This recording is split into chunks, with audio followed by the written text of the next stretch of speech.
All right, we are now live. Hi, I am Kira858, and today we're here for episode 14 of Rivenwood Academy. Here, we always like to give love and support to different individuals in the community. Shout out the different channels out there. Perhaps you can take a look at their content and support them on their endeavors. We definitely always like to shout out as a good friend of ours. His name is Adrian Bear, now going by Aries, also known as the Bear Pen. He has his own Twitch channel as well as his own YouTube channel that has Vampire the Masquerade, City of Mist, which is a highly narrative TTRPG system that we're definitely enjoying. We're bringing back D&D relatively soon, as well as many new projects along the way. They're absolutely fantastic individuals, and you will see many of us actually on their show, from Vampire the Masquerade and Blood of the Bayou, as well as City of Mist. So yeah, definitely if you can, give them a follow. It's the Bear Pen with an H at both YouTube as well as Twitch. The second group we would like to give a shout out for, of course, is Hunters Entertainment. Hunters Entertainment is a variety TTRPG channel that leans towards the horror genre per se. You'll see well-known names such as Melee Damage, Marquia McCarty, Michelle Nyong, and quite a few different individuals. You will see a range from horror such as Outbreak of Dead to sci-fi such as Carbon. I think it's Carbon. I forget what the last name is. Anyway, they're a great show, a great TTRPG channel, and they have routinely sent us raids for support. So we always appreciate it. We always appreciate the love and support. And one of the individuals who is a tech producer for that show is actually one of the members in the Vampire the Masquerade show in the Bear Pens. The name is Alex Red Eye. So if you can, definitely go ahead and give the Hunters Entertainment a follow. And last and certainly not least, we got a new individual we would like to give a shout out for. She's of course been around in the TTRPG community for a relatively long time, as well as Twitch, but her name is Vanna. For those who don't know, Vanna has been on our show, Lords of Faerun, a few times as a guest. She just recently started her season 2 of a brand new TTRPG show.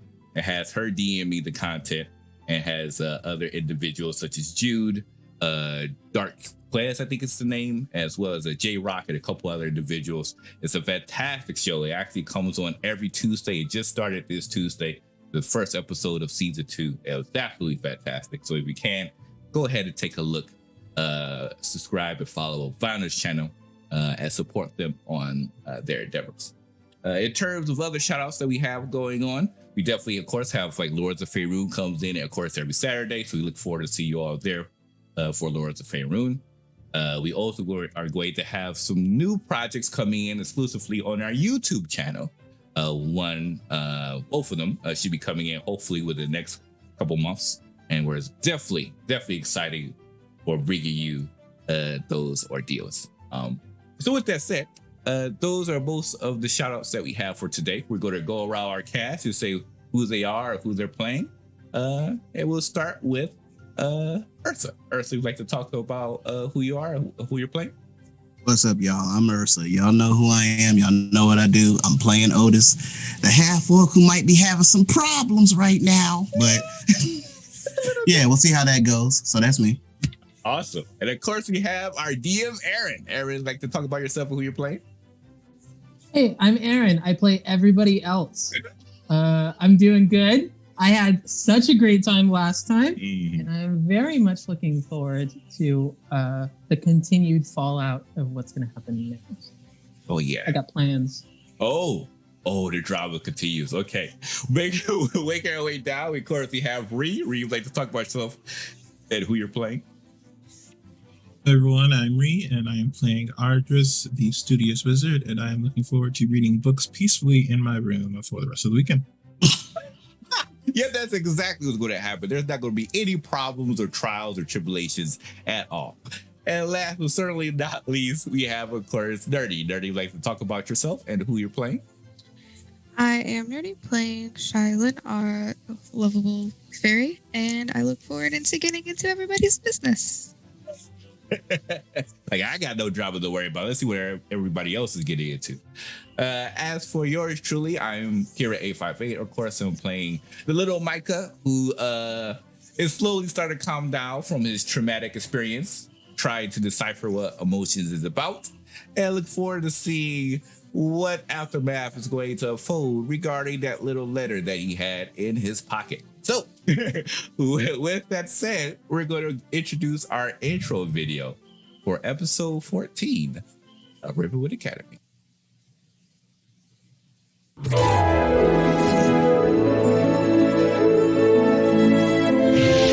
Micah,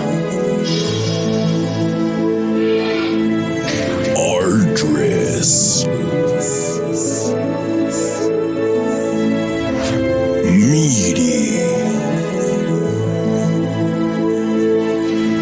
Calvin,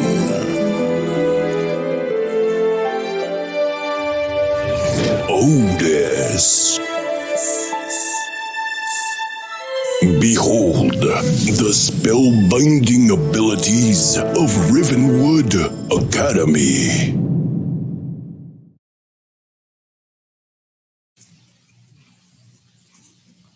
All right, and we're back. So with that said, Aaron, take it away. All right. The first thing I need to do is hype you guys up about what a good job you did last time.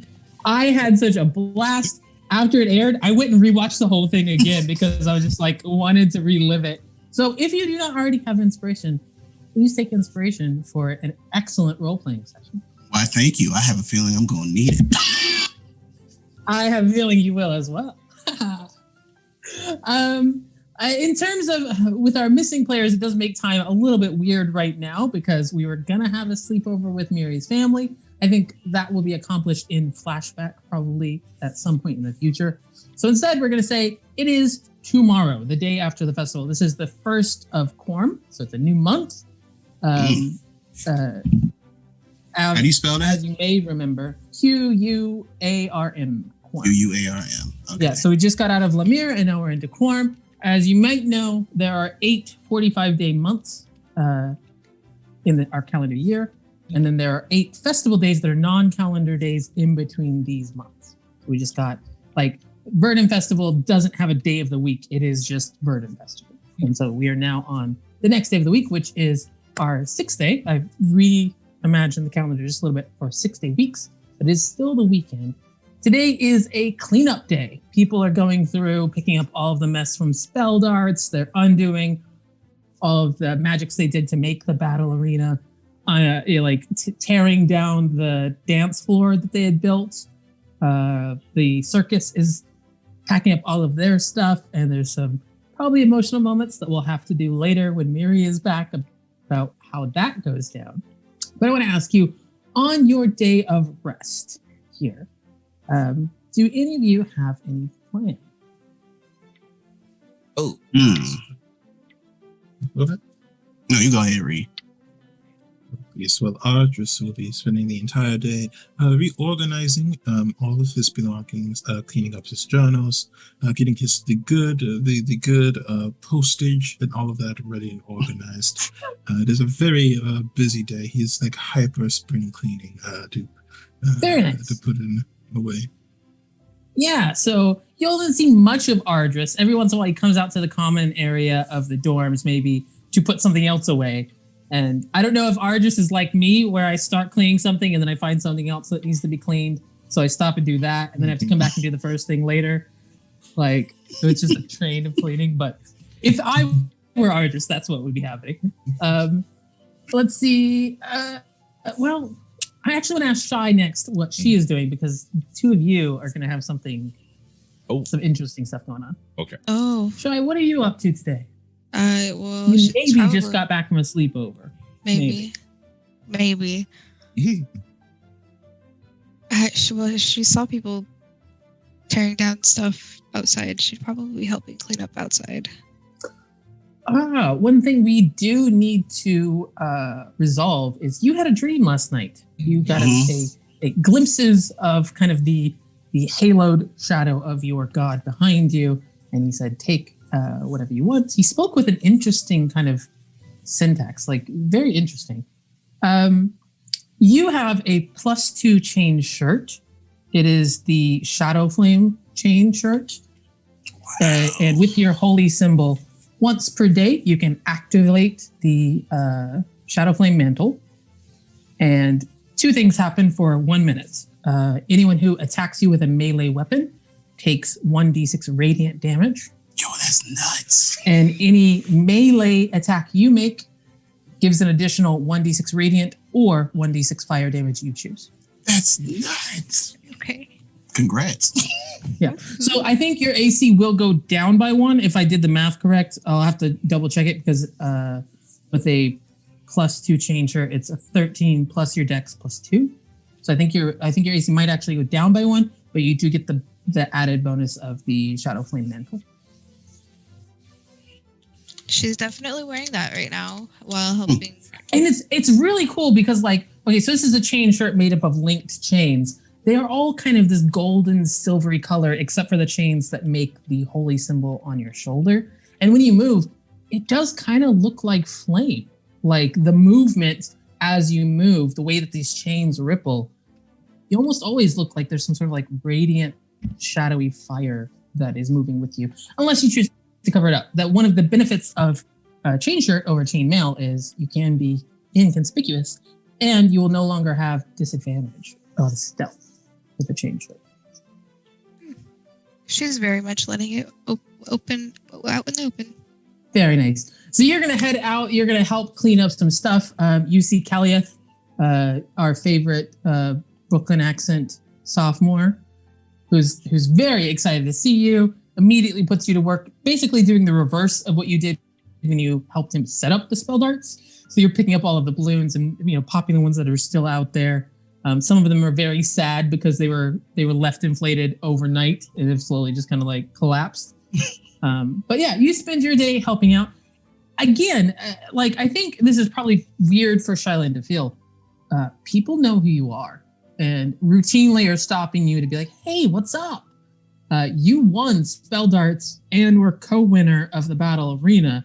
You've got a little bit of reputation going now." And it's interesting because there's a very friendly vibe towards you all across campus, especially among the students.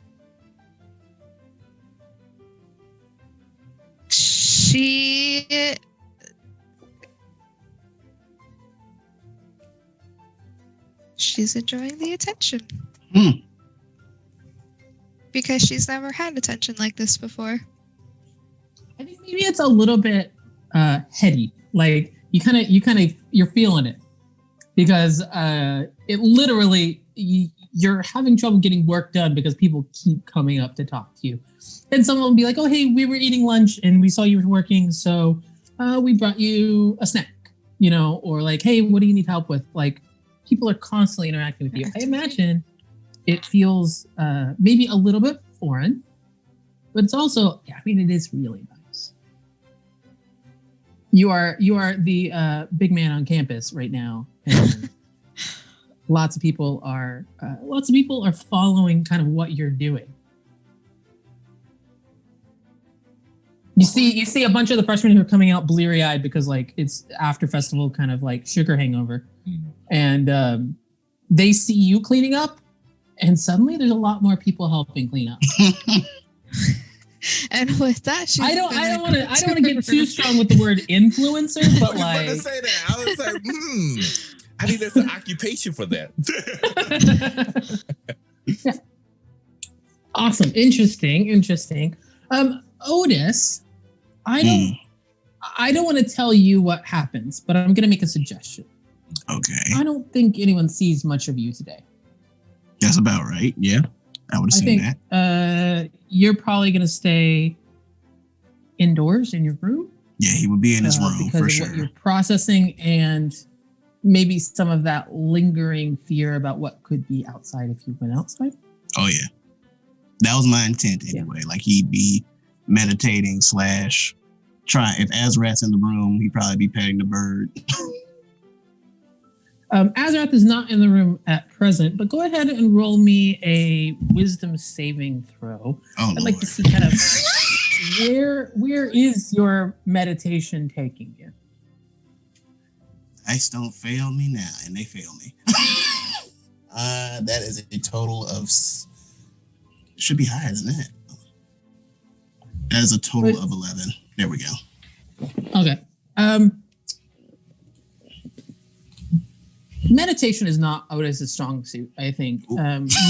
You have fought your way to some sort of like centeredness a few times, but it's not something that comes naturally, in the very least. And today, you're fighting it every step of the way, and you're not really making any progress. So there's a lot of sitting and trying to meditate, less in the way of results. And I think you kind of, by dinner, you worked yourself up into a bit of a you're feeling, well, I don't want to tell you what you're feeling. I'm going to say that it wasn't successful. Fair enough. In terms of selling your emotions. We're going to deal more with that in the next day, so I'm going to leave it kind of there for right now. Micah, I'm going to back up just a little bit. Y'all were in the library, this beautiful, large, cylindrical library that runs perpendicular to the ground, 4 stories, half of which is in the academy, half of which is in the understudy, which is the academy reflected magically. And those 2 large glass domes that cover either end of these, I think it takes you a while because you were so deep in your manuscript to realize it's quite dark outside. And you look up and your mother, Chancellor Rosani, is just kind of like, like she is struggling to keep awake, but she can see how happy you are. So she's kind of like letting it go as long as she can. And eventually she does say, Micah, I'm very glad you're enjoying your book. I promise I will bring you back here some other time, but it may be time for us to go to sleep. Well, for me to go, this is very tricky. I'm not trying to prioritize my own needs, but I think I do need to leave the library, and I cannot leave you here on your own. Are you ready to go?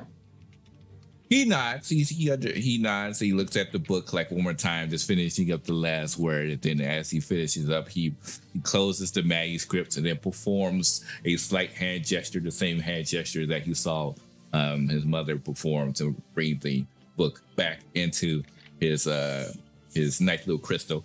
And he holds the crystal a little tightly, as he kind of smiles at it. And then as he lets go of the crystal, he says, "Ready."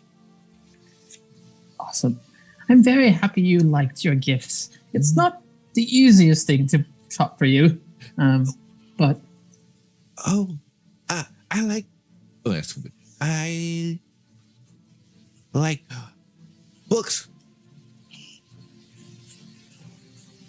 know.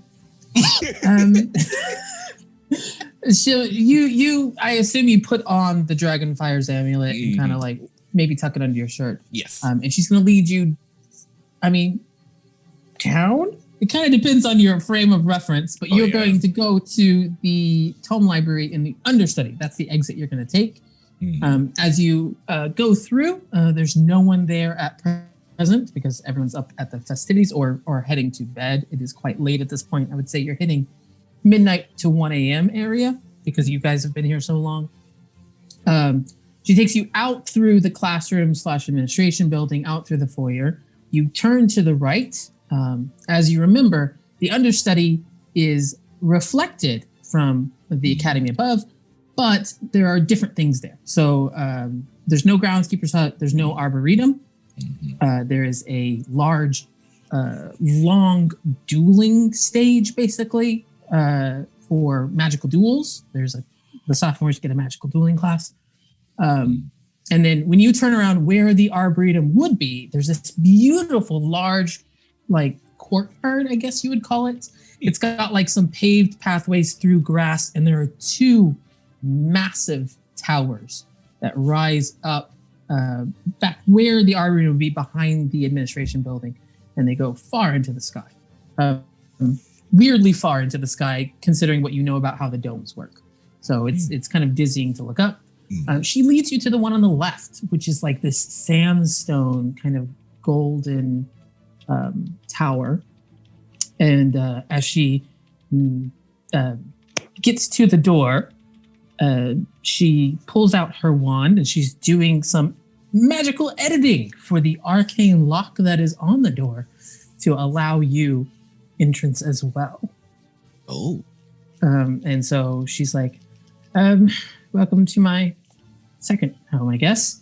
Come in. She's not going to take you very far into the tower today. The first floor is like a kind of like this, what do you call it for fancy people? Parlor.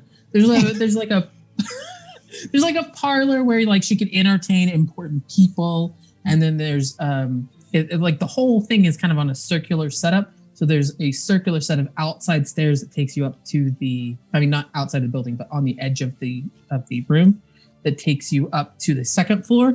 And that's kind of where she is going to lead you before she goes further upstairs. You do not know where, but I mean, this area is comfortable. It's a little bit more private than the parlor downstairs. There's a warm fireplace roaring. There's some comfortable chairs, lots of books. And she's going to kind of set you up in this room, and it's going to be like, okay, well, make yourself at home if you require anything at all. And she kind of snaps her fingers, and there is this kind of young-looking halfling who kind of appears at the door. It's like, can I help you? And she's like, if Micah requires anything, please see to him. Oh, of course, Chancellor. Oh, she got servants like that? He kind of waves back. I have never seen him before, right? This is my first time seeing him. Never. So he's like in complete shock at all of this. But then he pauses and then he looks and he says, Mother, why stay here? Why not home? Well, it's a very special occasion. Garden Festival. I wanted to make it special for you. I figured it was a good time to introduce you to my tower. Maybe if we have enough time tomorrow, I'm making no promises. I can show you a couple of the cool features here, as the kids might say. But it's considered a reward. You've done very well at your classes and your studies and making friends. And I know you had a little bit of a challenging time in the battle arena, but I am quite proud of you. And it was time. Go ahead and roll me an insight check real quick. Okay.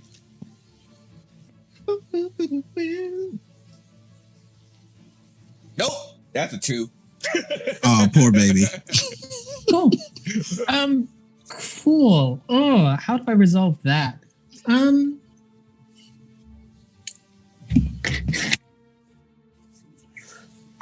I don't actually know how to resolve that. When you have low insight, it can be difficult to like describe exactly what you think, because maybe you're just oblivious, or maybe you take the entirely wrong impression from something. I think this time I'm going to choose. It's 1 a.m.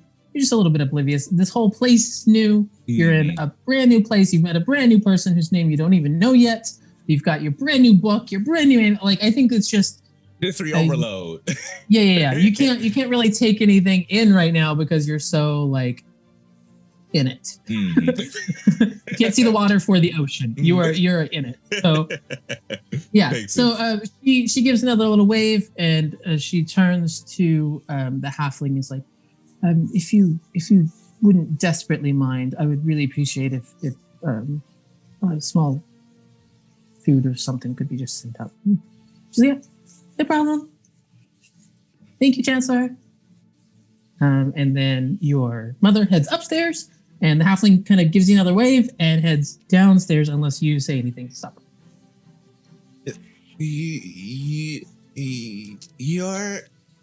her. Your name? Oh, where are my manners? I am so sorry. I really should have said something before, right? Okay, it's all right. I will get better at it. We don't get a lot of visitors, although of course I know who you are, of course.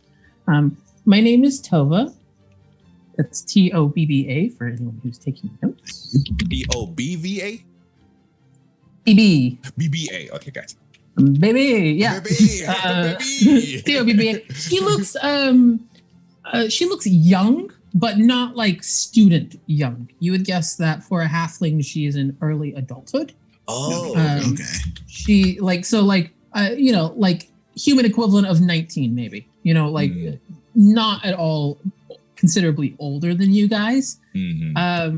She's got kind of a pale olive skin, brown hair that is long and wavy that comes down, but right now is kind of pulled up into like half of it's pulled behind her hair and the rest is hanging loose. She's wearing like a green and white dress. It's kind of like those like overall dresses, like it's got like the overall stripes and then goes into it's like that in dark green with over a white button-up and collared shirt. With some fancy. Yeah, well, I mean, it doesn't look rich or wealthy or anything, but it does look very like conscientious. Like she's putting together a good image. Okay. You don't see any signs of like a wand or a holy symbol or anything like that. Does she have the school emblem that we have? Like anywhere on her clothes? The tree? Yeah, she does. So, sort of. Sort of. So all of you have the emblem like on various like it's carved into your armor or you've got it on a necklace. Like you've been given like a token basically this whole.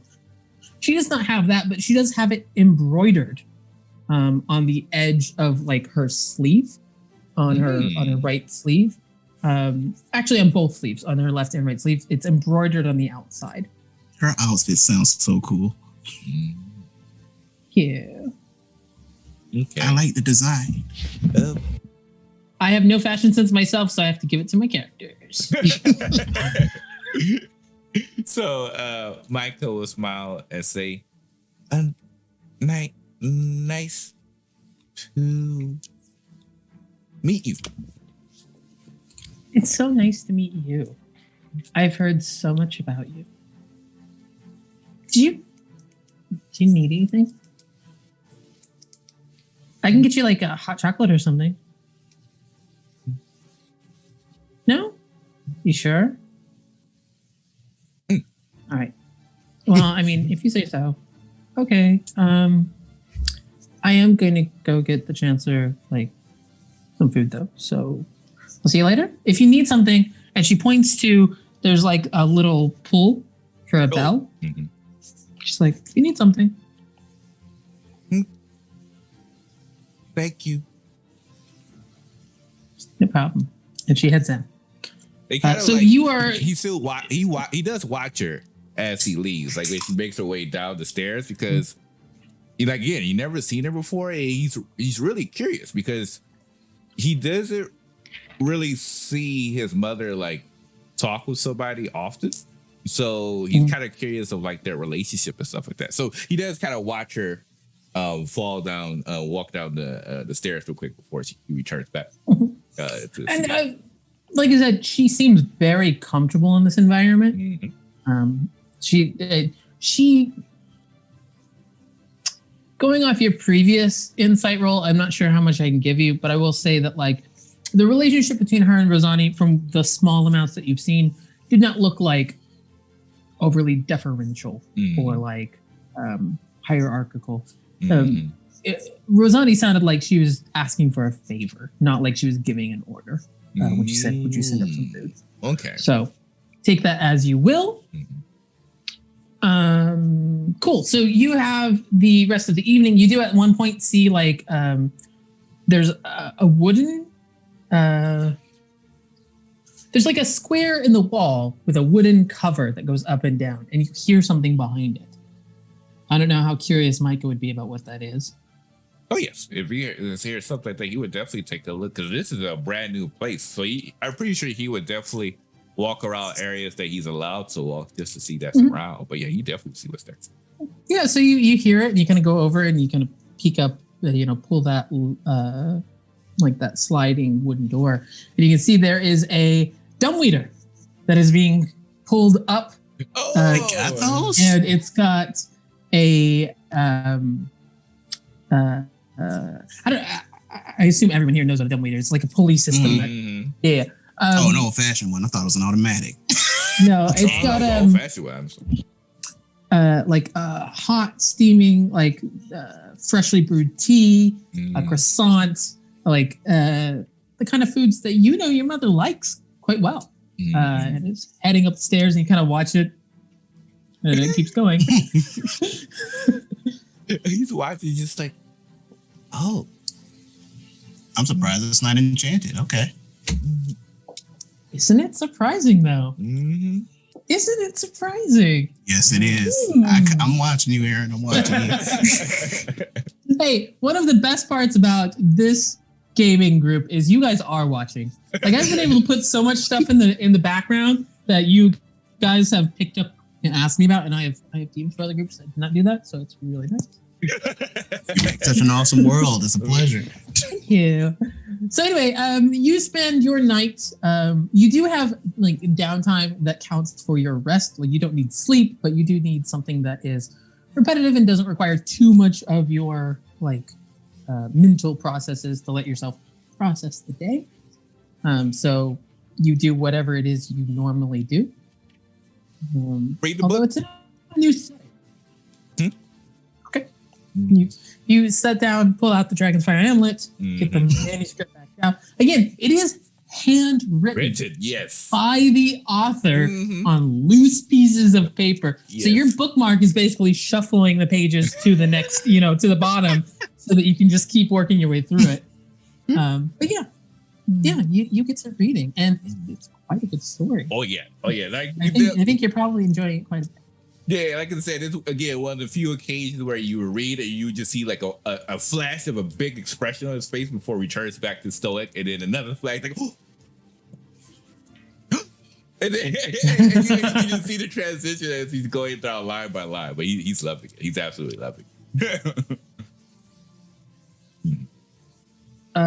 Okay, so we're going to go again to tomorrow because you have gotten up. Rosani's come down. She's had a very lazy morning. She gets breakfast and kind of eats it with you in the parlor area, which, like I said, fancy. This one's fancy. And it's weird because you know your mom. She's your home in the classroom building is not like this. Like, it's very comfortable. This is meant to impress. So the seats are not as comfortable because they are beautiful leather. And like the table is intricately carved like mahogany. Like, it is meant to be somewhere that you entertain important people. And she brings you down for breakfast and is like, sit wherever you want. Don't worry about it. I know it's a little bit much, but part of being the chancellor, I'm afraid. You like it? Like is a strong word, Micah. I like you and I like my job. I am not so keen on some of the things I have to do for my job, but I do them anyway. Is Toba friend? Toba, I mean, yeah. I mean, I'd say she's only been the caretaker for the tower and my assistant for about a year and a half now. But I trust her implicitly. And she does a good job. Not actually magical, which is interesting. It was kind of decided that Rivenwood Academy has so many things going on with magic that we could use a perspective of somebody who doesn't have it to kind of give us the idea of what it looks like to the rest of the world, sort of. And frankly, she's far more competent than I am with a lot of this political paperworky kind of stuff. So works out really well. Phenomenal. Young, but she's very good for her age. Does he want magic? Toba. Yes, ma'am. Do you want magic? Oh, no, thank you. No, no, thanks. Is that an offer? No, not an offer. Just a question. And she kind of peeks over and waves at you, Micah, and is like, "Hey, Micah." Hi. Hey, we And good. don't want magic. Wow. I mean, I'll be honest with you, Micah. Like, I think a lot of you, the people who are magically inclined, kind of forget that the rest of the world exists. There's a lot of cool stuff out there that does not require magic. He looks towards Rosani because she knows that he only left the castle one time, and that was for his trip. Mm-hmm. And so he's just like, "Oh, Yeah, I mean, no offense. It's cool what you can do. I just not for me. I see. Yeah. What? Oh, and then he kind of pauses for a second, and then he looks towards Rosani. And as he looks towards Rosani, he says, "This assignment meant for gnome magic too? Or classes?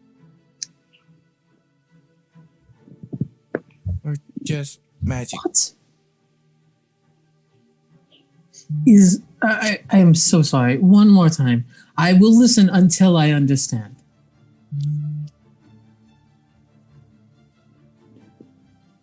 Classes? Classes.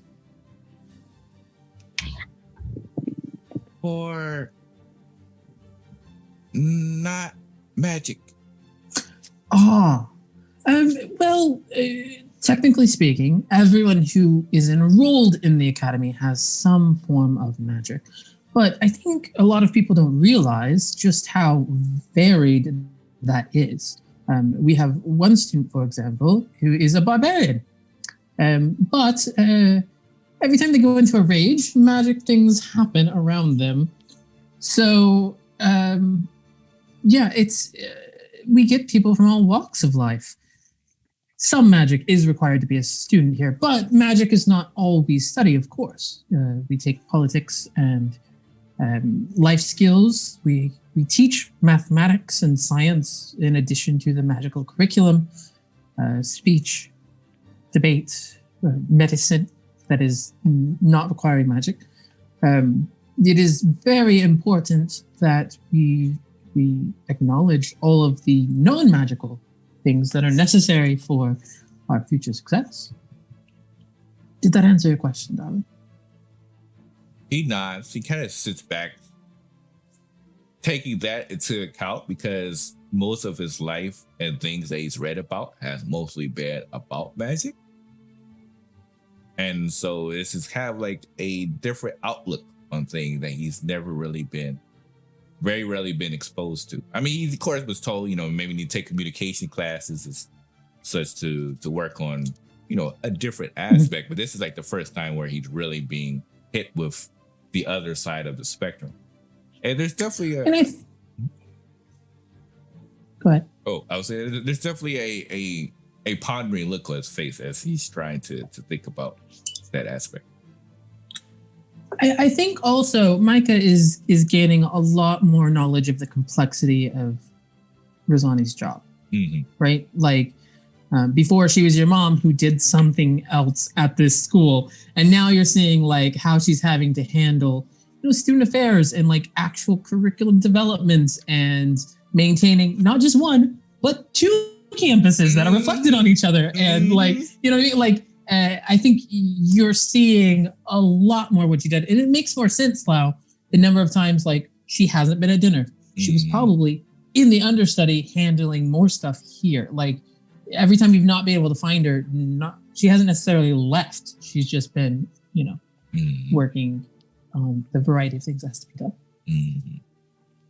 Yes. So he's definitely... give me just 1 second. My Wi-Fi is a little bit weird. I just need to switch to a different. Okay. Give me 1 second there. We're going to go on a quick break schedule. Well, I think it might just happen. If you don't need a break, I think it'll just take like 1 second. Oh, okay. All right. Okay. Take a look and see. Uh-oh. All right. Am I back? Yeah. Yes. Okay, cool. Awesome. And your right. video, I was worried your video might drop. I was like, oh, wait, okay. But yeah, wow, that's pretty cool. Perfect. I always forget it automatically connects to the wrong network every time I open my computer. And I always forget until things start getting a little bit hinky and I'm like, oh no. It's like something's wrong here. Oh yes, that's what it is. Yeah, exactly.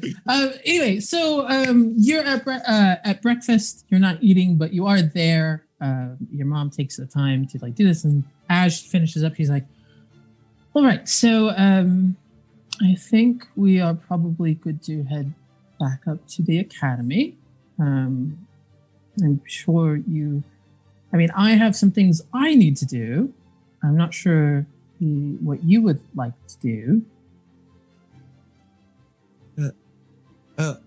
First, thank you for this. Of course. And there is nothing more important to me in this world than you, Micah. And there's like a genuine smile on his face as he kind of like looks down at the ground. Like, he rocks back and forth, side to side. And then he says, and I say sorry. Friends means say sorry. I can't tell you if you need to say sorry or not. I don't think you need to say sorry, but if that is what you feel, then you should do it. He nods. Okay, friends. All right, let's go upstairs. He'll grab one to her hand and walk upstairs. Yeah, you don't go back through the library. You go through the healer's office, because that's like the quickest way to go. So if you remember, the healer's office is the center door when you go into the foyer of the classroom building. And I don't think you've met the healer yet. You might have seen him, but I don't think you've met him yet. No. But it's a quick like walk in the door and walk out. They want like there's no door here. Like it's an open archway because if there is like some sort of emergency, they don't want anything. They want as few barriers in between that healer and where they need to go. So that's why the portal is in the healer's office, so that if they're needed in either campus, they can easily bounce back and forth. So you head in. You are in the foyer to the academy. As you head out into the grounds proper, you can see lots of people are hanging around your fairy friend, doing cleanup work. Otis and Ardris are nowhere to be seen. Miri and Kellen are likewise not in your view. How do you spend the rest of the day? Oh, he's literally going to go to every single person in the group and try to apologize. Probably started with Shailin first. All right. I'm gonna let that play out. Y'all have fun. So first, he after he waves farewell to his mother, he heads over to Shailin's spot, who's presumably cleaning at the moment. How tall are you at the moment? You're around... I'm 1 foot. Okay, cool. So you see him approach, and he's like, and he looks down. He's not keeping eye contact. He's actually looking down at the ground, first at the grass, and then kind of like makes his way up to your shoes, and then he kind of makes his way up to like where your midsection is, but he couldn't go any higher before he looks back down at your shoes. He says, "Hi."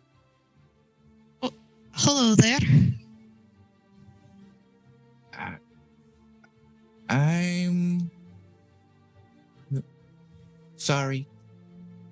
Sorry for what?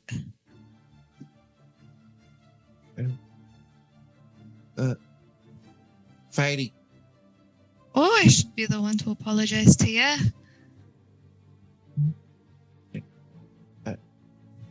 Why? I may have let my anger get the best of me there towards the end. He kind of turns his head to the side, hearing that notion, and he looks over. He says, "You too?" I indeed. Not me. Not my anger. No, I didn't ken. It was just feeling that way. Don't like it. It's a real terrible emotion. He kind of walks towards her like a little bit. He says, I don't feel often. So weird. Don't like emotions. They do tend to be tricky little buggers. They do.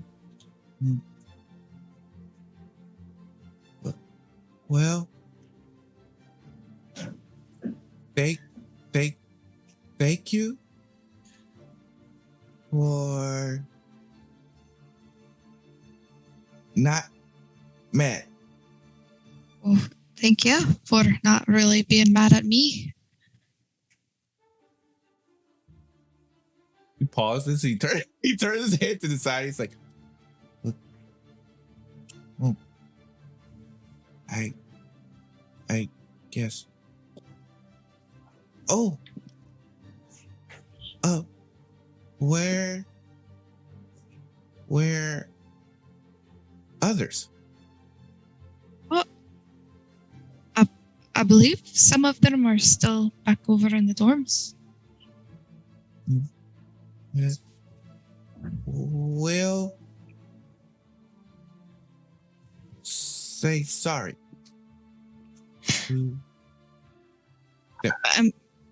I'm sure none of them are mad at you either.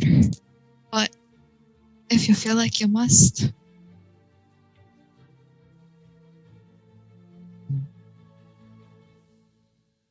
Mother said same. I think they can that you really weren't it yourself.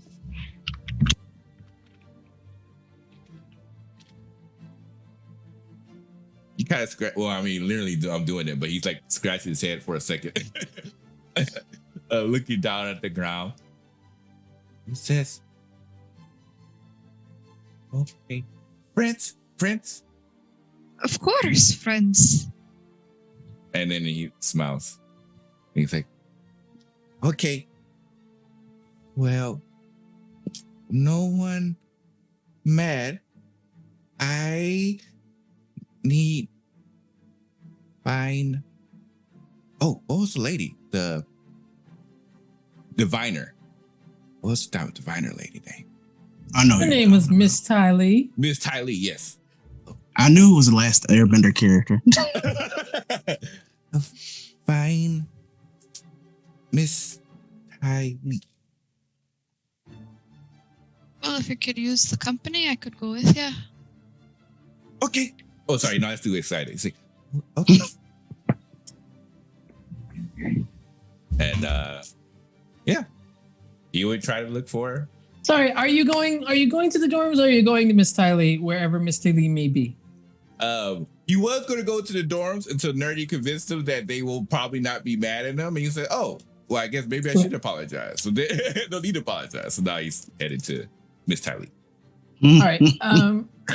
I am not going to make you roll this because I'm going to just let you know right now. You spend quite a lot of time trying to figure out where she is, and you do not find her. Wow.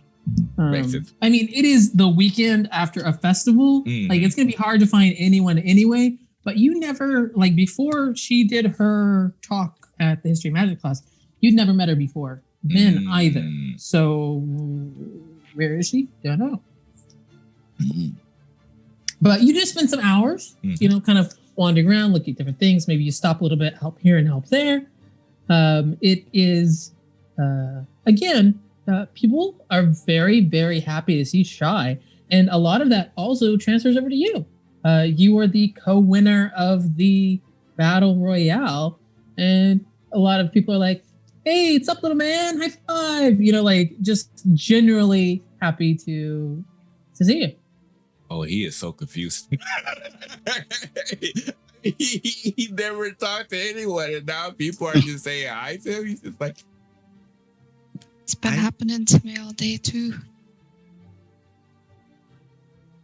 you feel same?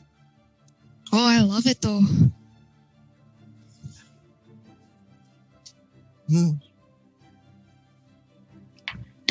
Hard. I talk, but happy.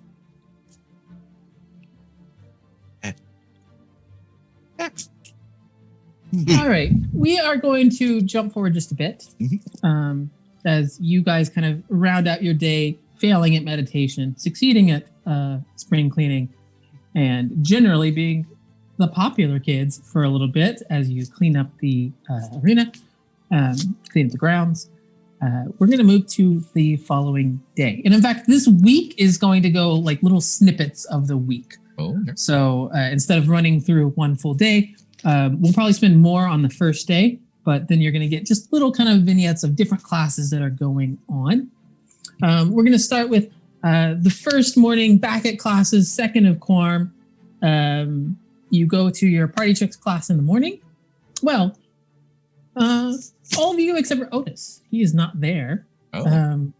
But you go to, you've got support magics with Max, Atuli, and Gifford. And actually, they have pulled in another party of kiddos. They've pulled in the Dragon's Pride party, which you know has Raisha and Scram in it, as well as a few others. There's Romarius, Tori and Pander, and Magak are the other ones, and Arrival Flynn. So you get there. Scram is not there. Raisha is, and he's surrounded by 4 other people that I don't think you have met yet, any of them. But one of them is an Air Genasi. One of them is a dwarf. One of them is an Aarakocra. And one's an elf. So you kind of see, it's funny because Arisha and Scram, small folks. Little rock gnome, little kobold. Everyone else, very tall, very statuesque, very good looking. Like, it's weird that they are all in the same group. Yeah. And so Risha's there doing his whole like kind of monotone vibe where he's kind of chilling. And Max Tullian comes and is like, now I'm happy that all of you are here. You'll notice that we've got 2 different parties joining us today because we're going to have just a little bit of fun. If you'll step into the arena, we'll get started.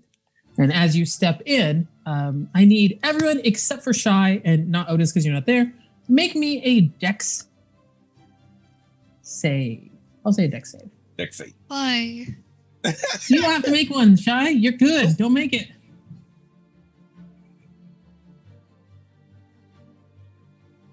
A 13.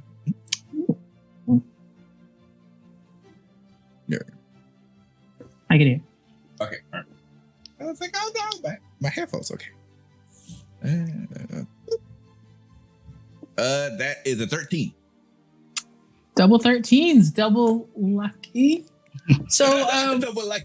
as you go into this arena, the first, well, I'm not sure which thing you would notice first. The weird swoopy feeling in your stomach or the incredible heat. You look down and you can see that the entire ground, as far as you can see, is flows of lava going around these little islands of burning, porous, igneous rock.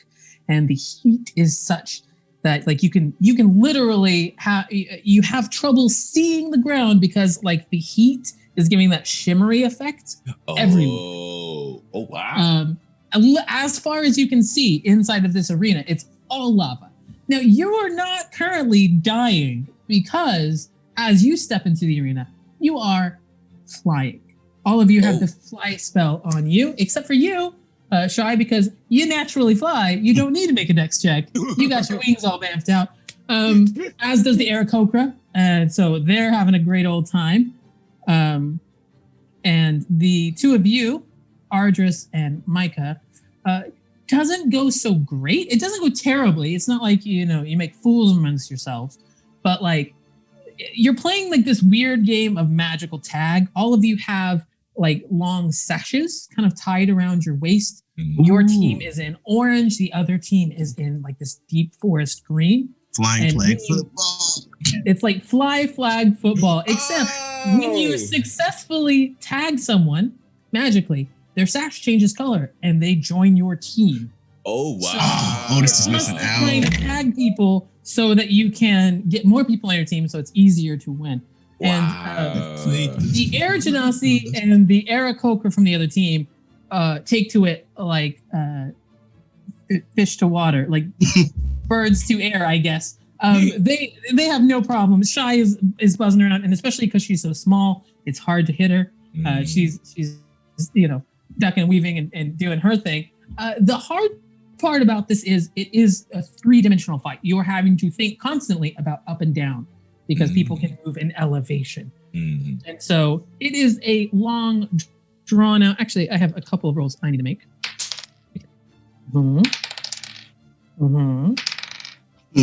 boy.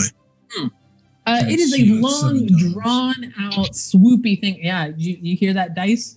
Feel nice? It's a long, drawn out, swoopy battle. At one point, you've got them like it is only the Aarakocra, Torian, and the Air Genasi Arai. It is only them on the green team. Everyone else is orange.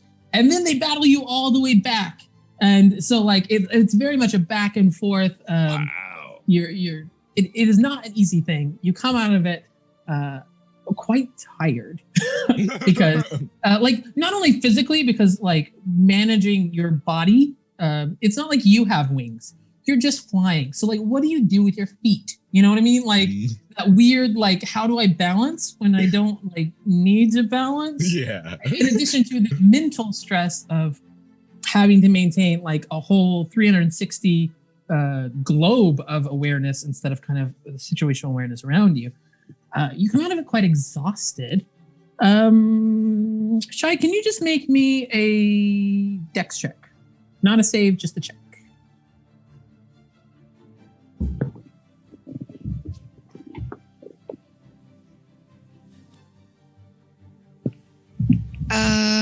Wow, I got a 4. Our reigning champion does not manage to pull it off this time. The green team, which was the other team, just barely is able to catch Shy in the shoulder with a bit of magic missile. And because of that, her sash turns orange, and your team did not win this bout. But it's very friendly. No one's trash talking or anything like that. As you get out, like everyone's kind of breathing hard, but big smiles on their faces, especially the ones who could already fly, because that was a lot of fun for them, and they're stuck on the ground a lot. So as you come out, Max Twain greets you and is like, all right, well done. I'm quite impressed that y'all were able to navigate this challenge for so long. It's important to remember, even when you're flying on the ground, you need to be looking up and down. The world does not stop existing just because it is above your height. So when you are considering your options when it comes to a fight, you're going into an unknown area, go ahead and make sure you're checking the altitude as well. Do you have fun? Micah nods. Excellent. Y'all head on to lunch. I'll see y'all tomorrow. So he lets your class go. Again, super swoopy and happy. They invite you to join them for lunch. They have the big long tables. They kind of push two of them together so that you could all sit together, and they're very happy chatting along with you as you eat. I'm not sure what lunch is today. We're going to say it's a bunch of... Grits. No, it's barbecue today. Oh, okay. It's a barbecue day. There's like pork chops and corn on the cob and that kind of stuff. Barbecue. You all are busy doing that, and we're gonna jump over to Otis. Uh-oh. That smile though. That smile. Hey. You ready? I apologize in advance. Disclaimer before the scene. So we're gonna go a little bit back in time. You were woken up this morning with when you were getting ready to leave, you received a summons to Chancellor Rosani's office. It's going down.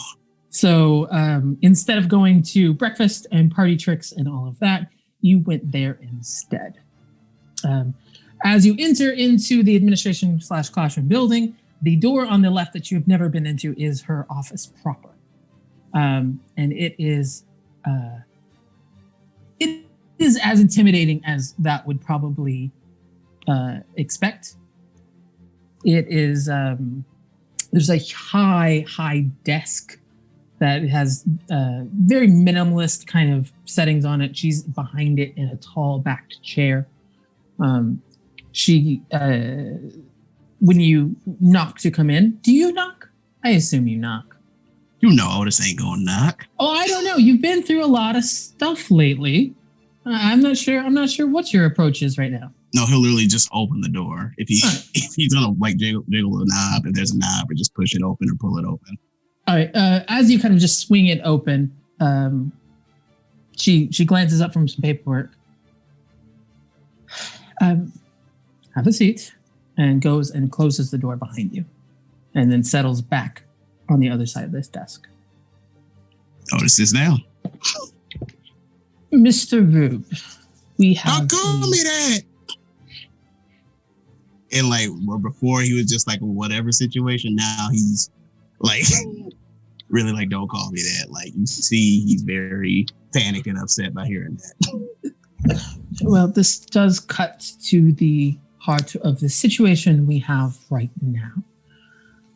Your mother has petitioned the Lady of the Deep, the head of the Dulan Dorn, well, the Kingdom Above, is she has lodged a complaint against our academy that we are basically have kidnapped you. That you are here unlawfully and without permission. And it is a very difficult situation because she has the rights of the parents and you are a minor.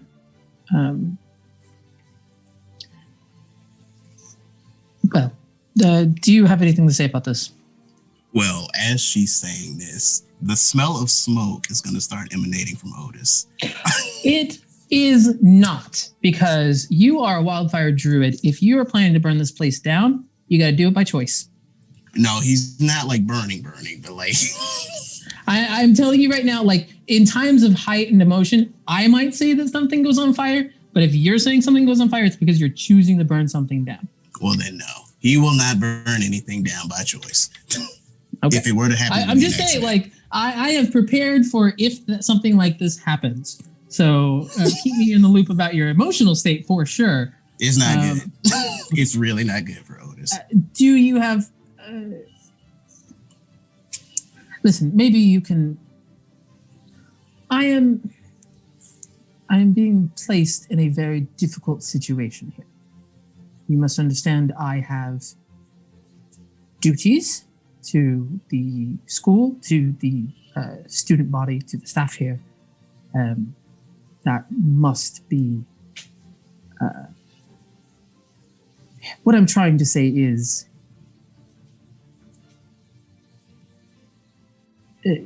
can you explain this situation to me?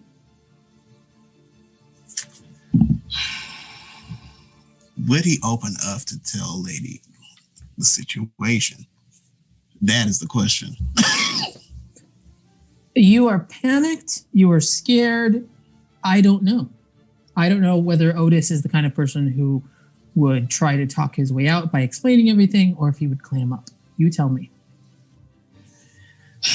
The thing is, Elliot's a good influence because he has told Elliot everything, or most of everything for sure. Mm-hmm. But he trusts Grogan and Elliot, especially at this point. Mm-hmm. Lady Rosani, he has not had the best experiences. Though it's his fault, he hasn't had the best experiences with her. Mm-hmm. Mm-hmm. Aaron. I am aware of the pressures that you are under right now. They may or may not be manufactured. While Otis would clam up, man. Okay. You see that she gives you a long moment to collect your thoughts and say something, and when you do not, she kind of goes back to her paper and was like, "Very well. I will make the arrangements to hand off the guardianship of yourself to your mother." And about this time, the door almost flies off its hinges as it is forcefully slammed open, and you see Grogan in the doorway. He's breathing quite heavily. It looks like he's probably run here. And he looks at her and he says, "No." Grogan, I understand that you have... I said no. And they take a moment. Rosani's kind of looking up at him searchingly. And then she says, "Okay, noted. Mr. Otis, your continued stay here, I will do what I can. It will be predicated on you keeping your nose clean. I can't guarantee anything. This is going to be very political, but I will see what I can do. Honestly, I'm not so inclined." And then she catches Drogon's look again. "We will discuss this further at another time. You are free to go about your business." And Grogan steps into the room and to the side of the door so that you can exit. Well, Otis will get up. And if you were to notice Otis walking where normally he'd seem a lot more upright, a lot more faux sure of himself, he's actually kind of shaken and exhausted because, not a good meditation, not a good night's sleep. Mm-hmm. Mm-hmm. Mm-hmm. I think as you exit the door, as you exit the room, the door partially shuts, but because of the force that Grogan slammed it open, it doesn't quite close all the way, so you can overhear part of the conversation as you're leaving. And you hear Rosati tell Grogan, "Listen, I trust your instincts. I understand you are good at people, but you have to understand my point of view. he broke into my home. He's no magical prodigy. The only thing I've seen him do is transform into a bear and then sit in a room. If he were, and Grogan says something. Go ahead and make a perception check. We'll see if you can hear it or not. He's got high passive. All right, time to roll. Let me see. Oh, it's so close. Okay. That's a 14 altogether. Okay. You don't quite make it out. Drogon's low register makes it difficult to like hear through kind of this crack in the door. So you hear him saying something emphatically. He's a man of fairly few words, so it's not a long sentence or anything. You hear him saying something. She's like, no, I understand, but you know how precarious it will be if he breaks and enters into another room, steals something, burns the school down. Not only is it going to harm him, it will harm our students. All of these parents from all around the continent will pull their children out. We will cease to exist. And the Tulesian dynasty is not going to back our play if it gets political.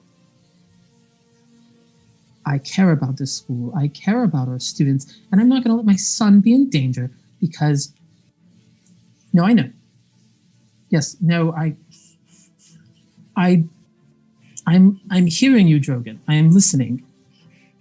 I will do my best.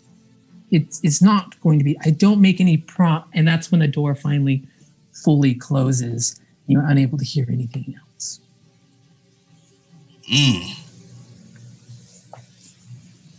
Well, he's no idiot. As you exit the building, you can see the tables are set up for lunch, and you look over to where your party is. There are no empty chairs there because they've combined up with the Dragon's Pride, and it is a full table. And they don't seem like they're looking for you right now. They're eating lunch. They look happy. They're having fun. Is there any room anywhere close to the door where you can sit? It's fairly packed out here right now because you're heading towards like the middle or end of lunch. So the stragglers are all there. You could grab some lunch and eat elsewhere, or ask to sit next to like a group if you want to try and get like the last remaining seat somewhere else, if you're willing to interact with other people like that. He's gonna incognito like as stealthily as he can, just grab some food without anybody noticing, and then try to run toward not run, but head toward the Arboretum. Okay. Go ahead and make a stealth check. Got it. Nice if you fail me. Oh, okay. So I get it with stealth. Okay, so 25 total. Oh, that shouldn't be right. No, I'm looking at survival. No. That's not it. Okay. Survival by accident. So that's 18. There we go. I do not believe any of your passive perceptions beat 18. Yep. Double check.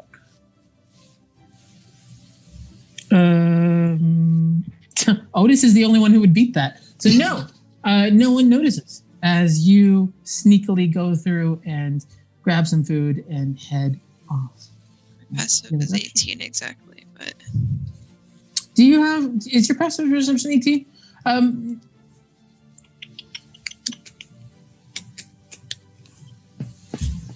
I'm going to say you probably don't notice because you're not aware that you should be looking for it. This is a crowded place. It's a person you're not expecting to see. You've got lots of company who are otherwise distracting you. So if he had come closer or something, then I think you would see it. But in this case, he's kind of skirting around and going for it. And so I think as Otis heads to the Arboretum, everyone finishes up their lunch. This is a good place to take a small break before we go to the next part. Ooh, this is getting juicy. I put that literally in chat because, man, that conversation was delicious. So we're going to take a solid 10, 15-minute break. Everybody go ahead and stretch your legs, get some water, get some soda, get some food. I know I am. I'm pretty sure Uber Eats is coming along the way pretty soon for me. Lord have mercy. And we look forward to see you all soon for the second half of Rivenwood Academy. Farewell for now. Gonna be back. See you soon.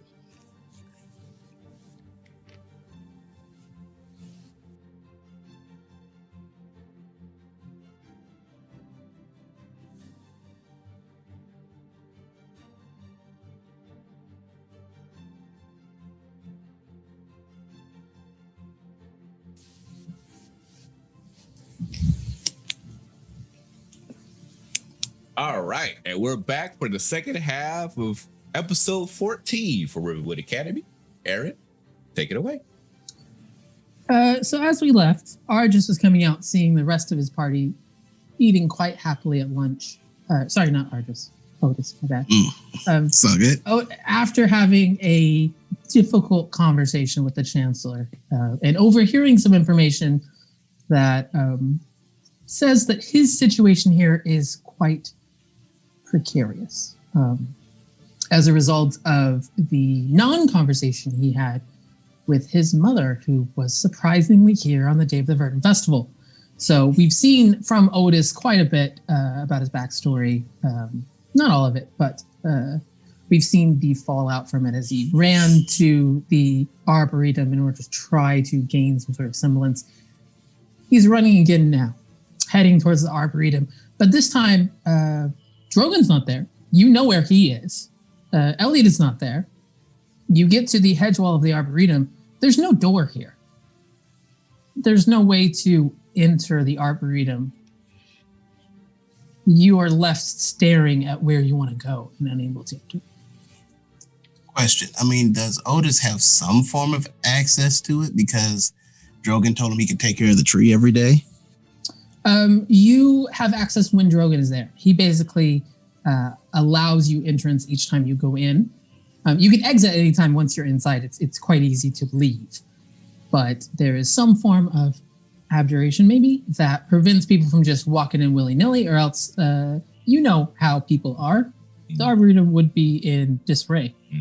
Let a bunch of, especially let a bunch of kids in there who are just learning their magic. So like, it is something where older students or graduates might have been given access, but you have not reached that level of like independent access. Got it. Well, Otis will probably just slump against the barrier and just pitiful mental image of like Otis with like this weird, like his hands full of just like random food, barbecue, sitting back with his wall against this hedge, with his back against this hedge wall. As you can see, when you look up, you can see it is raining outside. But here in the dome, it is drizzling. So it is wet, but it's not like, you look up, it's weird. It's almost like a waterfall effect as the rain hits the top of the dome that covers the entire academy. Most of the water goes out. It is a semi-permeable barrier, so some of the water comes in, but not all of it. So you're sitting here wet, cold, eating some random detritus of food. Otis is not unfamiliar with this scenario. Yeah. Sad times. Moving forward, as you all finish your lunch, you realize it is time for your enchantment class. We're going to move through the rest of this week in little bits and pieces as I tell you what happens in certain classes that you're in. So you'll have some time to give me some emotional feedback for how you're feeling or thinking in between classes. But I have quite a few different pieces of classes I want to give you so that you can progress academically a little bit. So you head into your enchantment class. It's always your first class after lunch every day. This week, you see Zima, the professor, who is working you through what is your next step. All of you have successfully enchanted your first item. The majority of you have rings of message. One of you, Helen, has a ring of light. And you look around you at the class, and the Dragon's Pride party had come with you. because they're also in this class. And people are very, very happy that they have created something for the first time. And they're kind of riding that high as Zima begins to prep you for your term project. So now that you have successfully completed your first minor enchantments, the rest of the semester is going to be building towards your final project, which is a new enchanted item with a first or second level spell. He has blueprints for a wide variety. He's got like 20 different blueprints that you can kind of go through to see what you would like to enchant. But the materials you will have to find or purchase or barter for, however you get it. He will help. It's not like go get it, peace out. Like he's definitely going to be like, well, if you need this, if you need that, we can arrange a situation where you can go do some missions, et cetera, so you can get this. He does have a long discussion about how materials get more specific the higher level spell you are trying to enchant. So you're trying to enchant a cantrip, any old ring will do, a little bit of copper wire, you're good to go. You try to get to a second, a third level spell or higher. You're looking for materials that are like have a synergetic effect with the magic you're trying to use. So it's not that you can pick any metal. You need this specific metal because it works with the properties of magic. Or you can't pick, maybe you need a specific dagger or a specific gem for focusing or whatever. So he runs you through some general theory about how, like, congratulations on your first spell. This is where you need to go from here. And you can tell it's going to be a time-intensive process. It will take more study to understand these blueprints as you get higher and higher in spell levels. And it will take more time to acquire the materials and to enchant them.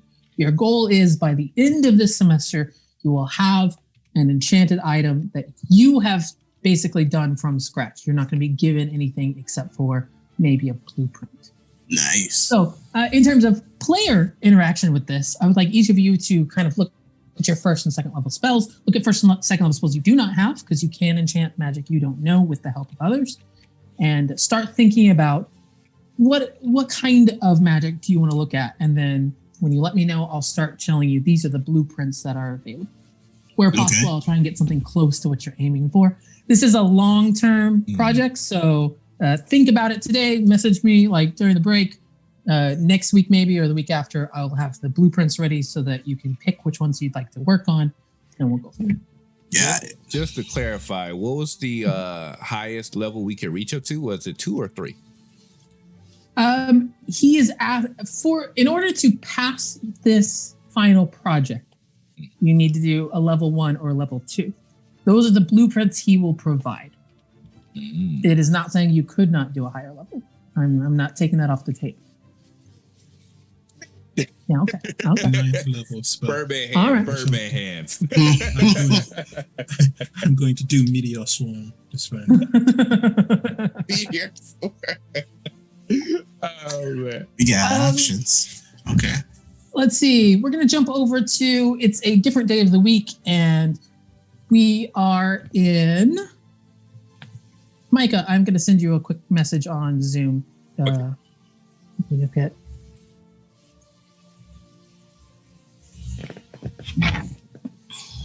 Sorry, I meant to send this to you during break, and I forgot.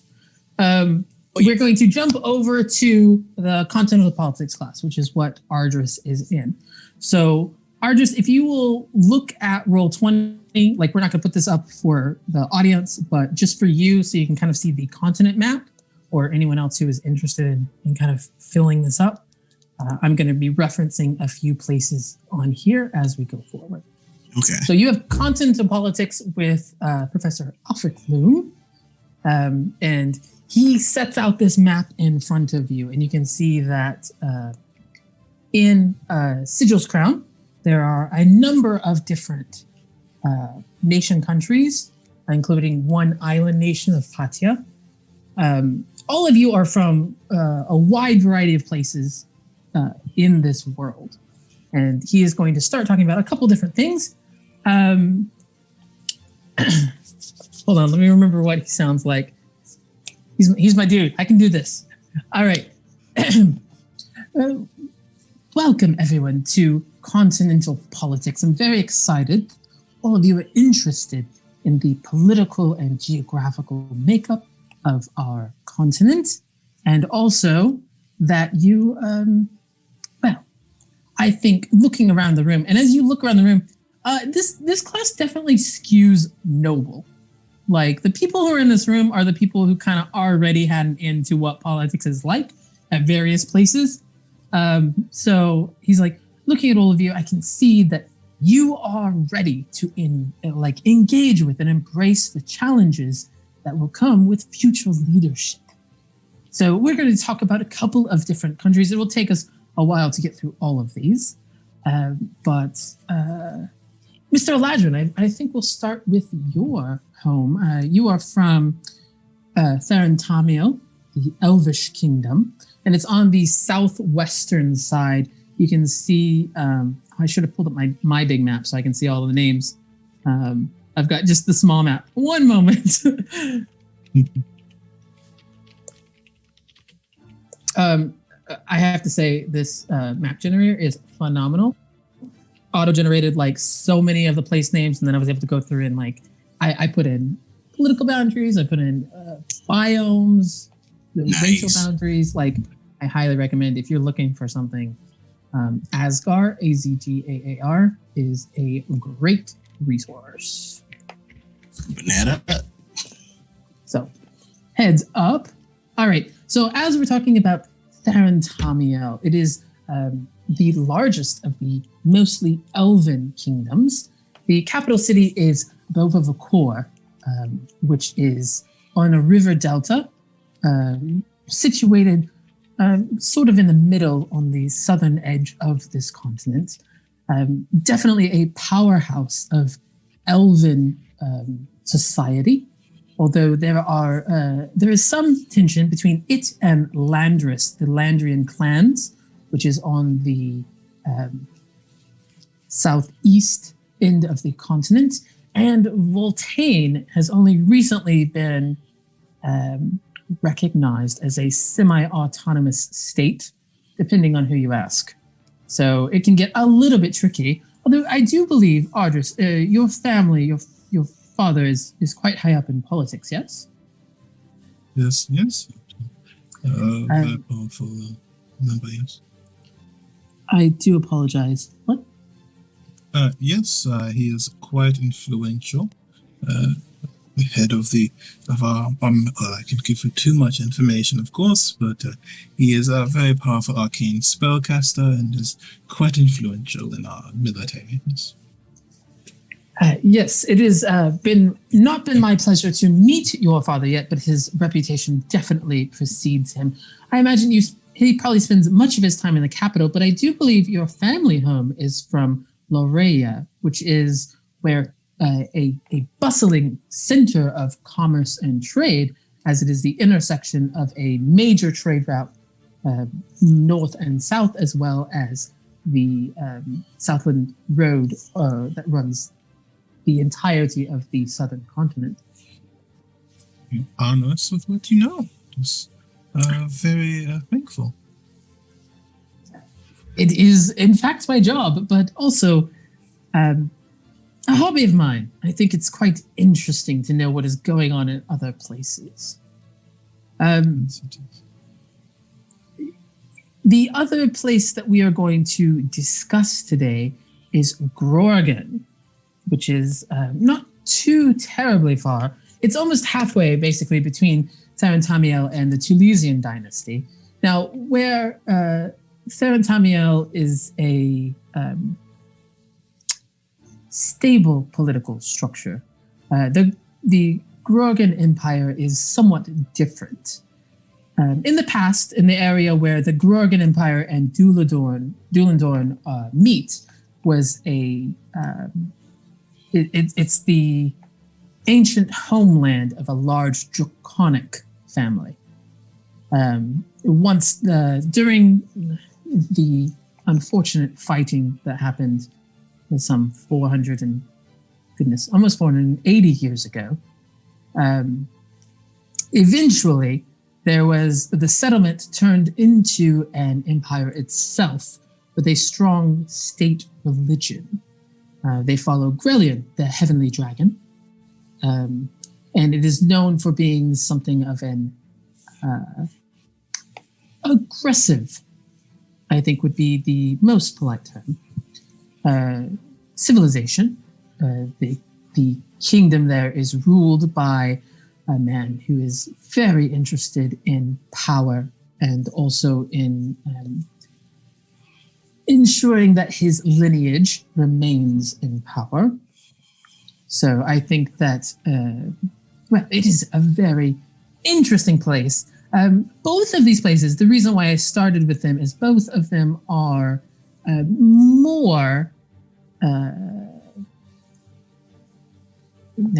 less ethnically diverse.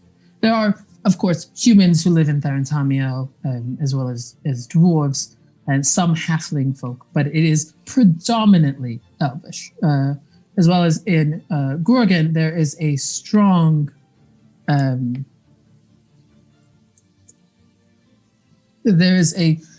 preference towards the Draconic and Aasimar races. A human population, of course. It is not so kind to goblins, orcs, gnomes, races. There is a little bit of history there. I'm not sure how much you know about when the Accords was struck in 478 years ago. But before that time, it was a quite tumultuous existence here on the continent. And there are some elves yet who were there for the fighting. But we've had near 500 years of peace. The Accords have worked, basically is what I'm saying. And I find it very important that you are aware of the circumstances surrounding some of the political intrigue going on here. It can be very useful in your daily lives, especially as you move into the world proper and become leaders of it yourselves. I think we're going to drop off Theriantamiel and Grogan there. Was there any questions? If I may, what is the current political relationship between Theriantamiel and where the academy sits? Let me pull up my my relationship map real quick so I can make sure I don't lie. This thing has everything. Literally, I have what is the relationship between every other group. It is beautiful. That's a valuable tool. It is super nice because I went through and did all the stuff, and now I get to go back and read it. If you mean with the academy, of course, Rivenwood is open to people from all over the continent. It is unique in that manner, and few countries are as isolationist as Theriantamiel. It's not to say that their borders are closed, but there's obviously trade and commerce, but less immigration, you might say. Between Theriantamiel and Tulesian Dynasty, it is a little bit more rocky than that. Rivenwood is unique in that regard compared to the rest of Tulesian Dynasty. Due to the extensive geography separating them, not really any major issues, but there is a bit of a rivalry in terms of geopolitical power on the continent. It's a good question, Mr. Aladrin. Thank you, and I am honored to be able to share such opportunities with someone as knowledgeable as yourself. You flatter me. One of the other students, someone you recognize actually, is a blue-scaled dragon. She don't quit, boy. She speaks up and she says, and where are you from? In a little bit of a hostile tone. And he gives her a look for a moment. Sorry. He gives her a look for a moment and then goes right back to his jovial self. He's like, well, I myself am from Dullandorn below. Dullandorn is unique in the fact that it is a diarchy.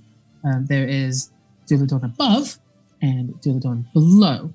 Many of the races that prefer living underground, Drow, Deep Nose, I always forget the names of some of these.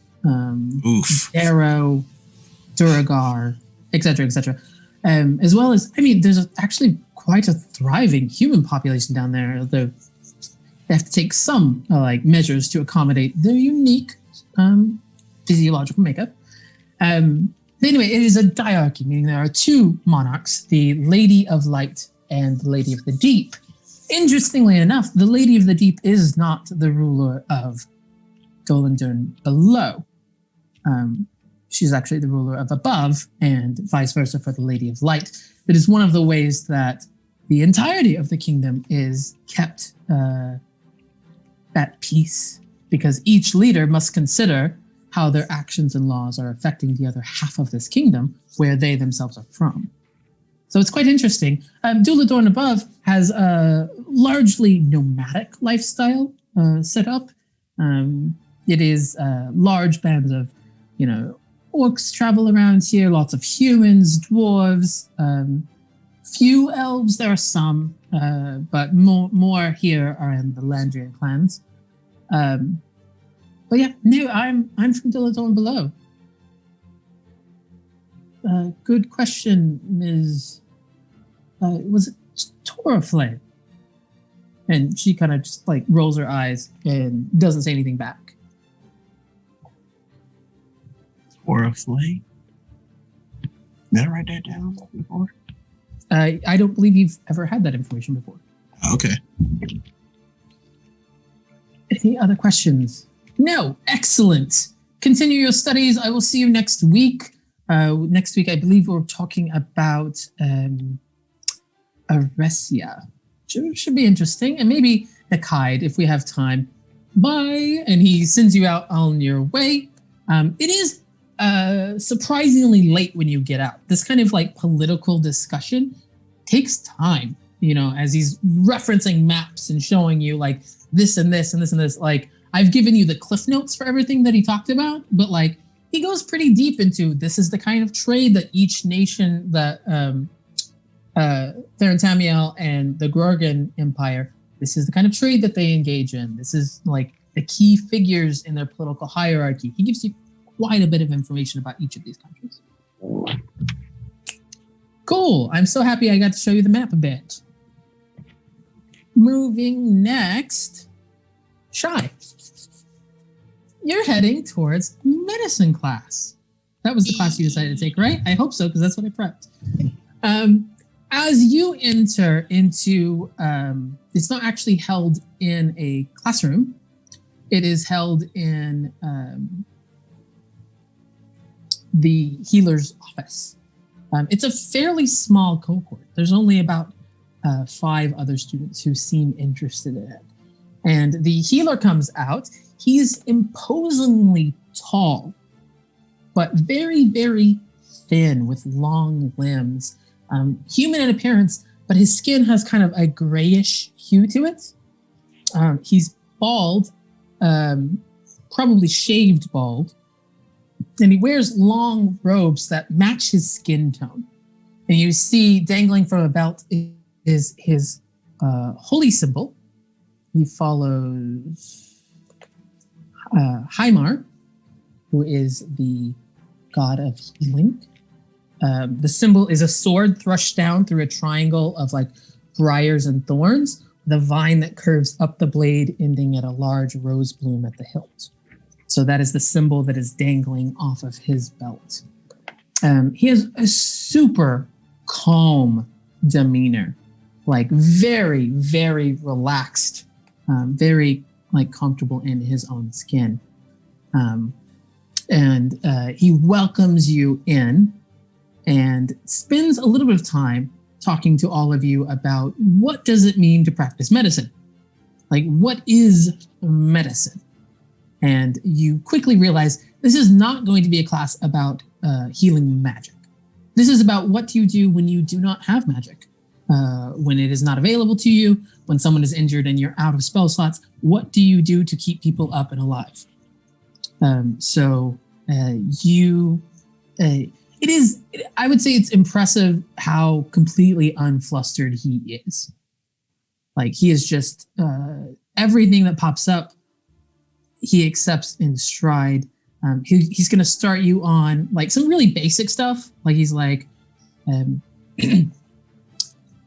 should a member of your party suffer from an injury to an arm, we will begin with the basics of dressing and bandaging, and then move on to splints and how to handle more serious injuries. Follow me. And so he leads you to a table. There is a sophomore who's chilling there with a big grin on their face, and they've got some fake blood on an arm. And you all take turns practicing bandaging up an arm and eventually setting like a splint. So that's kind of what you've done today, is you've worked on some of the basic first aid stuff, nothing too serious, hasn't gone into, and this is what to do if anyone dies. It's just kind of like a very gentle introduction to practical medicine that is not magically based.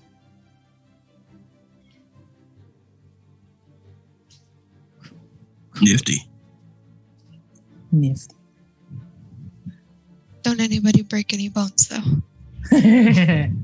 Can't promise that. Going forward. At one point in this week, you have your History of Magics class. I do want to get this done before I think that we will leave. It's weird. It's super weird. You're sitting there kind of waiting, and you watch as this man walks in. He's youngish, like 28, 29. He's wearing a dark charcoal gray suit, except for the jacket is dark black. The tie is like a black silk, and the shirt is red, like a deep scarlet red. He's got very, very pale skin, black hair that is close cropped and kind of swoopy and spiky at the top. And he comes in and he introduces himself, and he says, "Hello, I'm Vice Chancellor Wilhelm Crater. Abjuration of magic is the study of binding barriers and banishment. I don't mean binding like evocation. I mean like removing abilities or magical effects. Questions? No? Excellent. Goodbye. I guess you're doing homework or something. Yeah. Micah looks at Ardris as like, is that normal? Quite unprofessional and unexpected. You hear like some people are kind of grumbling, and one student from the back is like, "Is that it? That's all?" And he kind of turns around at the door and he's like, "Find me when you're ready to join the big leagues. I don't have time to babysit." And he heads off. So as you're looking around, I'll say that I think you all just noticed this. As a party, you have pretty high passive perception. History of Magic is one of the classes where everyone is there. So as you're looking around, Otis is there. What is Otis doing? He'd probably be sitting in the back, and he'd actually be taking notes for once, considering the conversation that was had. Yeah, you got the 3 B's of abjuration. That's the information you got from this class. You do takes notes there. It's just like three letters. Oh, you haven't seen his journal yet? You do notice Scram is not there. As you're looking around, you've gotten pretty close with the Dragon's Pride, so like every time y'all get a chance to sit next to each other, you do. Scram is still not around. Excellent.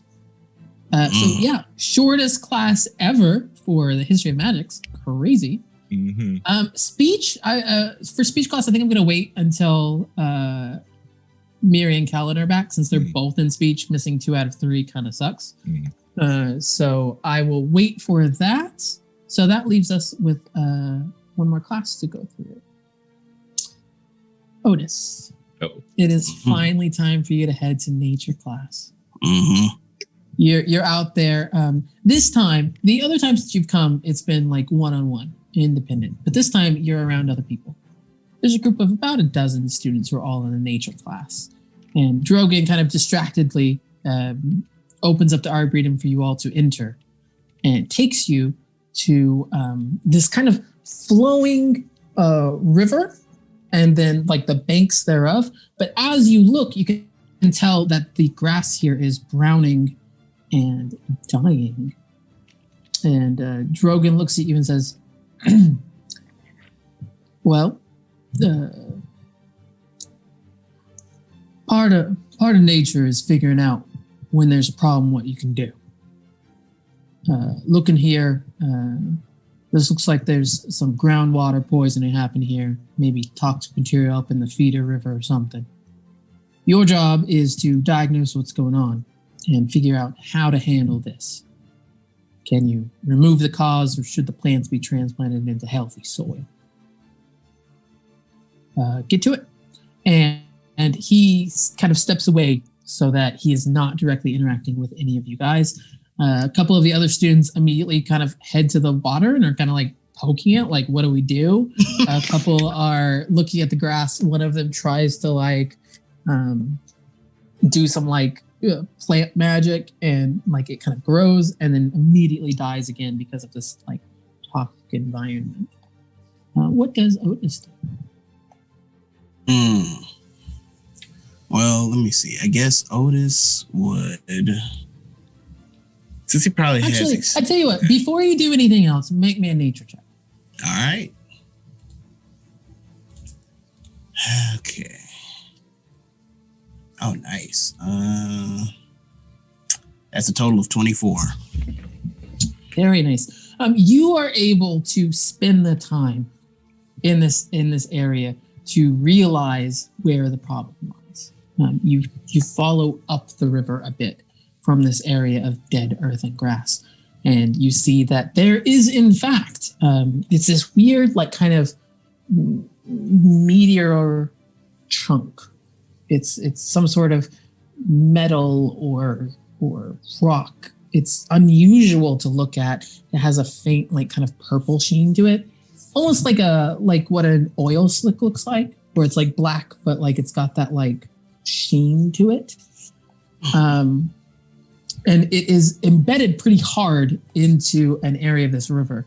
And as the water comes off of it, you can see that some of that sheen is coming with the water. And it appears to be what is poisoning your that area. Well, would the other students be in earshot for Otis if you were to yell at them? I mean, yeah, you're not so far that you could not get someone to come to you if you wanted it. Well, Otis would know better. He's gonna try being a team player for once. Oh. Hey. Yeah, he's trying to be on his best behavior, all things considered. Mm-hmm. So he goes, "Hey, I think it's this thing. This thing right here." Let's see. When you call out, who comes?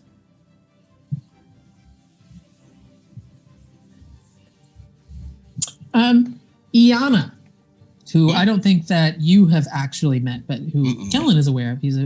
She is a member of the Black Guard, a human, a little bit on the emo side of things, jumps over. She's wearing clothes that makes you think definitely like kind of rangery. In terms of like, she looks like she could comfortably live in the wilderness, even though there's more black to it than you would maybe normally see.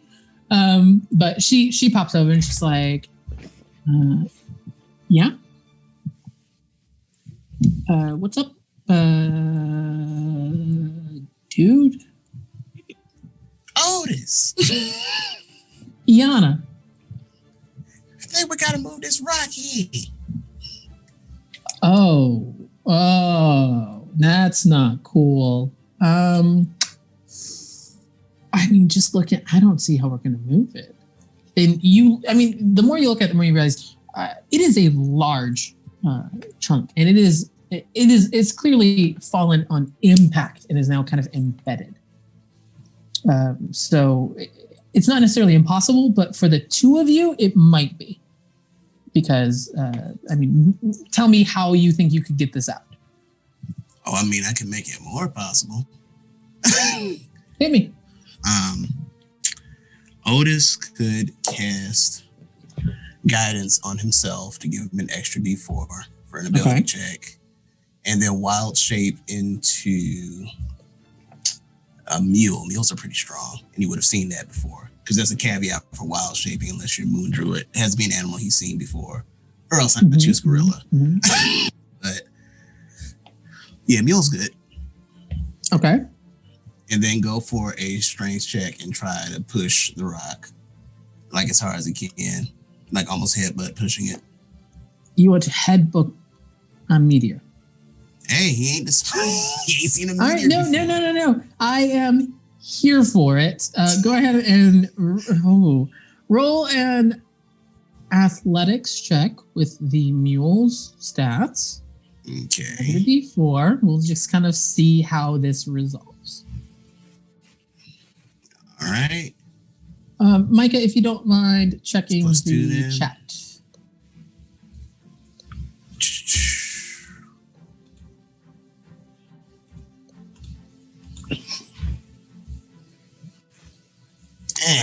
Oh well, it's a 14. Ouch. 1 point of damage.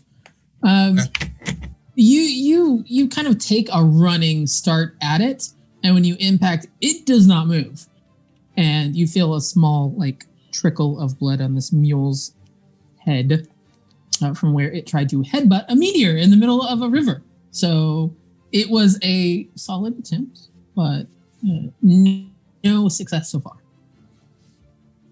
Well, he's gonna look over and kind of bray. Was it Iona? Wait, no. Iana. There we go. Iana. We got another character in a different campaign named Iona. So I was like, Iana. And he's braying. So in Mule, he's like, "Aren't you gonna help me?" I don't think at present she is speaking with animals, so she doesn't get any of the word of what you just said.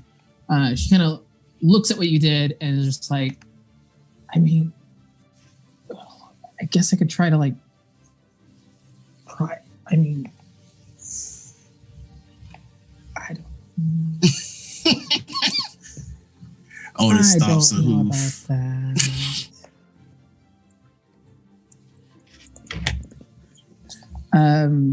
Maybe we could, I don't know. Maybe we could get some others or whatever. Yeah, Otis will go try it down and see if he can recruit the others in mule form.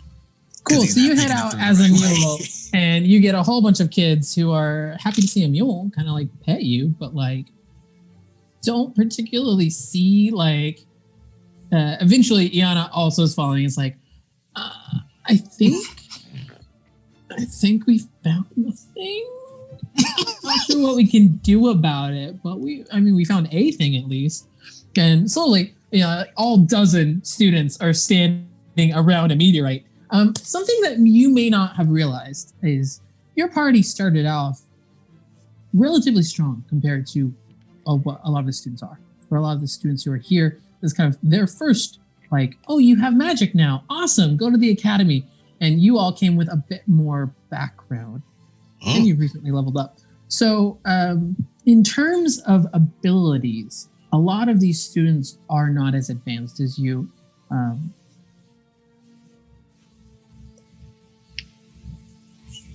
Duly noted. Okay. So, as they kind of are thinking about it, they don't have spells you have access to. So they're like, I guess we could we tie a rope? Like they're kind of talking to each other about like things that you can do. Well, Otis will have to drop his wild shape so we can talk. Okay. You see a bunch of the kids are quite impressed when you're no longer a mule and you're now a person. Way cool. What should we do? Any you guys do that thing with the hand? You know that thing What? the Pipsqueak was doing? The big floating hand. Which he's referring to Mage Hand. This thing looks pretty big. And one of the students kind of puts out a Mage Hand. It's not going to work. You immediately see this thing is too heavy, too big, too embedded for Mage Hand to shift it. I know it's not the best solution, but this is an Otis solution. He is very close to trying to blow it up. About this time, Grogan has been kind of watching from a distance, letting you guys work it out. And he's watched several things have been tried. A rope has been launched around it, and there's kind of like a heave-ho happening, and it's not budging. You headbutted it. Mage Hand was tried. He comes out and he looks at everyone and he goes, I approve of the methods you're trying. I think it's a good attempt at changing what's happening. But honestly, sometimes you got to realize you can change things often, but other times the only real cure is to leave that environment entirely. If you cannot fix the problem of the poisoned water, you got to think about what you can do to protect the plants and animals that are affected. And so now that you've pointed out where this meteor is, he is going to work on it, but he also seems aware that this is not a Grogan comes in and moves the meteor kind of problem. This is it takes some time to come up with the engineering in order to fix this problem. And so as he is working on that, he's going to send you all back towards where the dead and dying plants are to see if there's anything you can do. And as you follow the river, you see this patch, and you see that the area that is affected continues along the banks. And you follow it for a bit, and you follow it into a wooded area. And you follow it a little bit further, and you get to your tree. Your tree is dead. The area that was grafted together is now completely fallen apart, having not taken. The roots the stems and the leaves are now withered and decaying. It cannot be rescued. Mm-hmm. Well, this will probably just be staring in complete shock and trying to process that. There's no one around you. No one to help. The students are up working on that area of the bank that you were taken to before. Grogan is further away looking at that meteorite, trying to figure out what to do. There's no one here. He would stay there. He would not really move for a while. He was really invested in that tree. He cared a lot about that tree. He had high hopes for this tree. And it's dead. Yeah. So I think that as Otis is sitting there, he is reflecting on what this week has been to him. The shock of seeing his mother, the conversation he had with Grogan where he got the pocket watch, and then the subsequent conversation with the Chancellor where his ability to stay here, to stay away from his mother and father is at jeopardy. A lot of pressure has been placed on him to behave a certain way, to act a certain way, to do certain things. His friends have seemed to move on without him. Azeroth has been nowhere to be seen, and your tree is dead. I think in this moment, not a lot of good is happening for Otis. And as you hear the sounds of laughter of students who don't realize the gravity of the situation, trying to fix a bit of like dead and dying grass, that is where we're going to end this episode.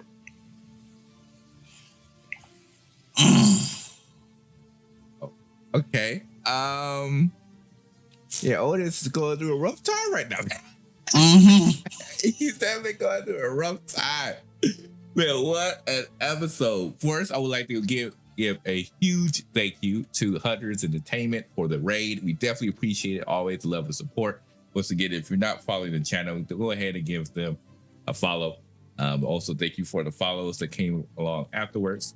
We're going to go ahead and raid Ripley Improv, which is actually Eliza Pearl, who's currently playing The Witcher 3. So we're going to give her a raid and support them. With that said, you can follow us on join us on Saturday, where you will see Eliza Pearl DMing for Lords of Faerun. And as well, you know, if you want to pay attention to what we're doing going forward, you can of course join for the Bear Pen, where you'll see us on for Vampire the Masquerade, as well as other content. Once again, thank you to this fantastic cast, as well as excellent DM for another great episode. And we look forward to see you all for next week for Rivenwood Academy episode 15. We're getting up there. All right, everyone. See you soon.